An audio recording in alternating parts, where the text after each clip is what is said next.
Hello guys! Andito na naman ako ngayon para mag-share ako sa inyo guys. Bali, ang isi-share ko na naman yun sa inyo guys ay tungkol ito guys sa punsoy punsoy pagdating sa loob ng bahay Ito guys ay sa loob ng bahay, parts ng sala sala.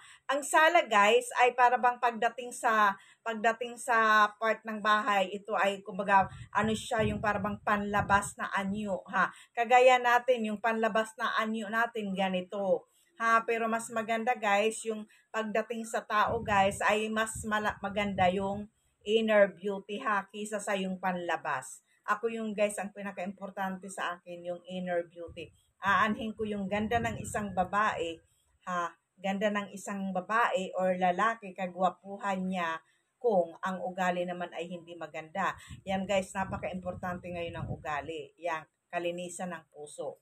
Yan guys, pagdating sa bahay naman, kumbaga, ang panlabas guys na anyo ay ang sala. Dahil pagpasok, 'di ba? Pagpasok ng bahay, ang bubungad diyan guys ay ang sala, hindi naman pwedeng ang kwarto o ang kubita. Yan guys ang ibig kong sabihin Yan kaya kumbaga napaka-importante Pakinggan nyo na lang mabuti guys yung share ko ngayon para kumbaga mas maintindihan nyo yung pagdating sa punsoy sa sala ang topic ko ngayon Yan. Kailangan guys ang sala nyo, kasi may mga sala din ako guys na nakikita, na kumbaga nakikita ka agad yung dining area. Kumbaga ang kusina nila guys ay ang sala nila guys at ang kusina ay kumbaga iisahan lang. Yung para bang dito sala, diyan kusina. Kumbaga kitang-kita, halimbawa may bisita. Nandyan guys nandyan sa sala, kitang-kita yung kusina. Hindi yan guys maganda Hindi yan maganda yung nakikita yung dining area. Yan guys, or kusina na yan. Yan guys ang ibig kong sabihin. Kailangan guys, maglagay kayo guys ng divider.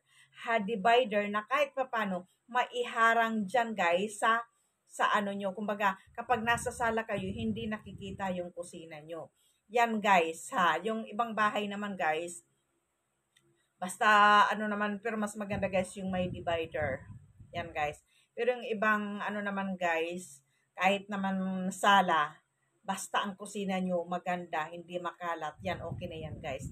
Kagaya ng sa ate ko guys, kumbaga kahit na kita yung kitchen, pero talagang walang kakalat-kalat guys yung ano nila, yung kusina nila. Yan guys, pero mas maganda guys ng maganda maglagay ng divider. Yan guys, tapos ngayon guys, halimbawa, ano guys, yung mga divider na, yung ano na yan guys, maganda guys yung para bang bilog siya. Yung may mga divider guys na yung para bang ang design niya ay para bang pabilog. Yan guys, hindi yung 4 kanto na divider. 'Di ba may mga divider naman guys na mga ganon siya, yung divider talaga na parang 4 kanto yung pagkagawa sa kanya or square. Mas maganda guys yung divider na ano guys, ang ano niya guys ay bilog or octagon. Yung ano niya guys bilog or octagon. Yan guys, maganda yan guys. Kasi kumbaga kahit papano guys ay swerte yan. Kasi ang sinishare ko sa inyo, punsoy, kumbaga ito guys ay pampaswerte Yan guys ang ibig kong sabihin. Tapos ngayon guys yung sasalang tinatapik ko Yan guys, tapos ngayon guys, kailangan guys ang sala nyo guys ay hindi makalat hindi siya makalat Hindi maganda guys yung sala na makalat, na maraming kung ano-anong mga ano diyan guys, kung ano-anong mga nakalagay, kalat, yung kalat. May mga bahay kasi guys na ganyan yung makalat talaga sila. Para bang hindi nag-aayos ng bahay. Maganda guys yung pagpasok ng sala talagang walang kalat. Yan guys ang ibig kong sabihin. Kumbaga, mas maganda tingnan yung warm or cozy. Yan guys ang ibig kong sabihin kasi maganda yan sa para bang maaliwalas tingnan. Yan guys, hindi maganda yung magulo na bahay. Yan guys, kahit ako guys, alam nyo sa totoo lang, ayoko ng magulo na bahay talaga.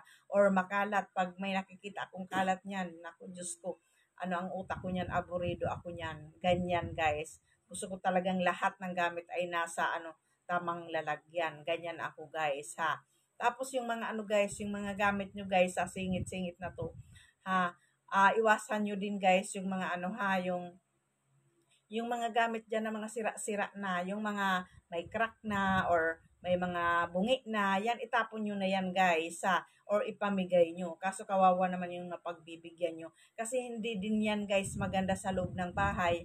Yung mga gamit na may mga crack-crack na, mga bungi-bungi na, wag na lang kayo gumamit yan kaysa abutan pa kayo ng kamalasan. Dahil malas yan guys sa loob ng bahay, yung mga gamit na ganyan ha na kumbaga mga bungi-bungi na. Yung mga may sira-sira na kaya nyong ayusin, ayusin nyo uli. Ganun guys ha.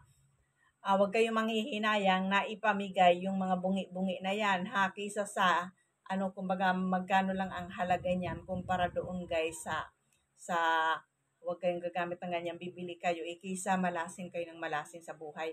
Kasi may ganyan ako guys dati nakakilala na, kumbaga kakilala na mga palanggana, bungi, timba, bungi, lahat bungi.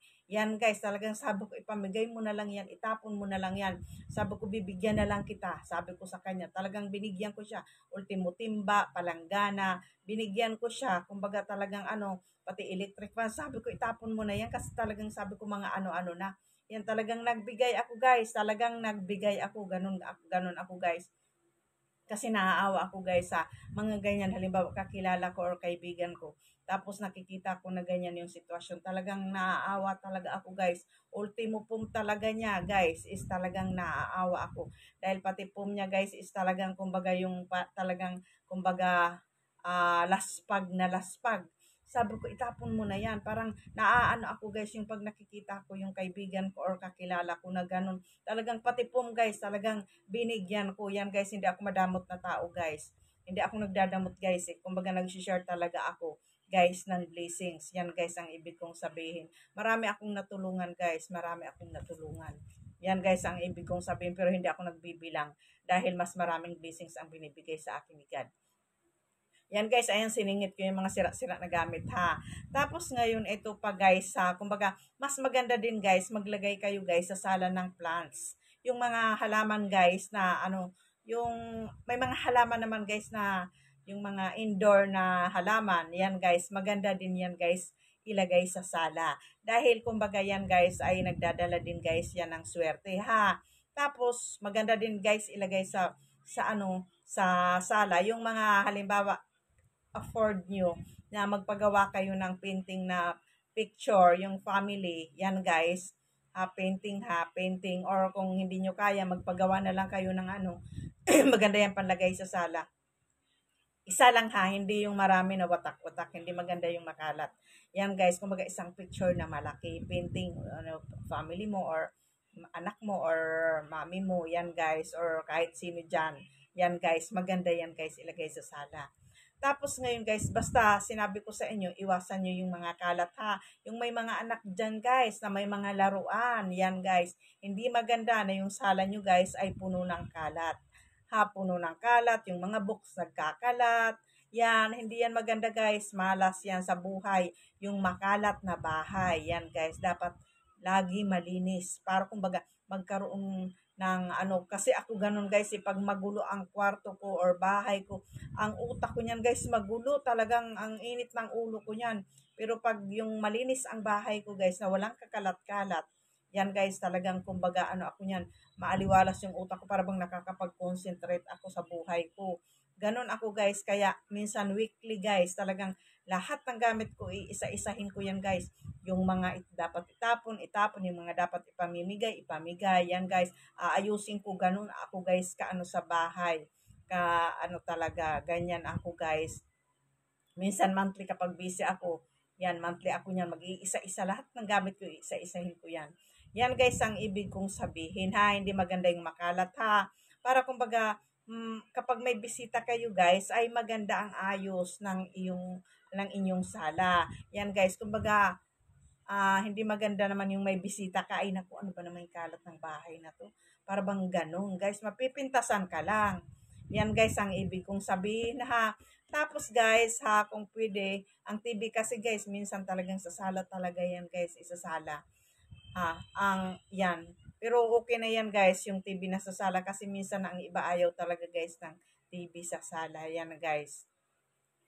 Kumbaga, pero kung hindi talaga may iwasan kasi may mga tao guys na mahilig sa nasa sala talaga ang TV nila. Yan, okay na din yan kasi isahan na, na nanonood yan guys. Tapos ngayon guys, sa maganda din guys yung stereo ha, yung TV nyo, yung stereo. Maganda yan guys ha. Maganda yan guys sa loob ng bahay. Ha, tapos ngayon guys, basta ingatan nyo lang guys na ito ay nakaharap sa pintuan. Yan guys, or sa bintana. Iwasan nyo ang pagharap ng TV sa pintuan or bintana ha. Dahil kumbaga yan guys ay kumbaga imbis na papasok sa inyo guys ang good energy, or ang swerte, ito guys ay nahaharang. Yan guys, kasi alam naman natin na yung mga TV guys is may mga ano yan TV installations yung mga gumagamit yan ng mga kuryente, excuse me, parang nahaharang nila guys yung pagpasok ng good chi. Yan guys ang ibig kong sabihin ha. Pero maganda guys yung TV, stereo na yan, maganda yan sa loob ng bahay. Dahil ang sound yan guys, ang sound nila, yan ang sinasabi ko sa inyo ha, ipapaliwanag ko ng maayos. Dahil ang sound yan guys ay kumbaga nagtatabo yan guys ng mga elemento, yan guys, masamang espiritu. Ayaw kasi nila guys ng maingay. Yan guys ang ibig kong sabihin. Sa akin naman guys, sa kabaliktaran ko naman kasi ako guys ay isang spiritual. Ano guys, ayoko guys ng maingay. Yan guys, na aaborido ako niyan guys pag maingay.